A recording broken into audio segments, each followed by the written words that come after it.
Hundreds of people last night gathered in Brisbane overnight to mourn Hannah Clarke and her 3 children. Brendan Smith is live from Camp Hill this morning. Brendan, an outpouring of support continues for the Clarke family.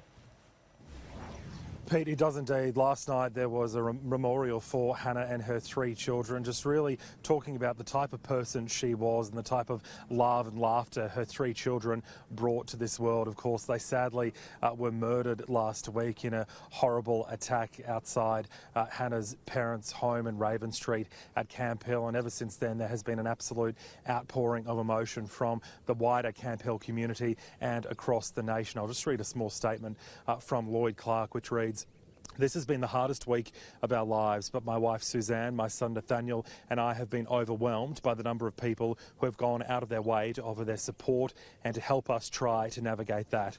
At times when it seemed impossible to go on, we have drawn on the strength of our friends and family, but also many strangers who have shown such kindness and reached out to us during this difficult time."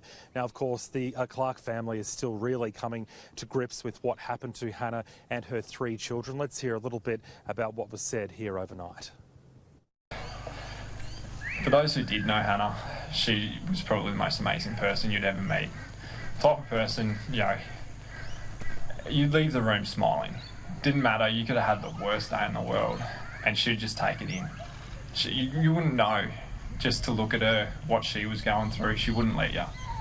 You could ask her every day, "How are you doing?" "Yeah, good, yeah, it's good." "But what about you? What are you up to?" Now, the floral tributes continue to grow here at Camp Hill. Of course, this has really opened up the conversation again about domestic violence across the country and really what can be done about this. The hope from the Clarke families that conversation does continue and more can be done to protect people in domestic violence situations.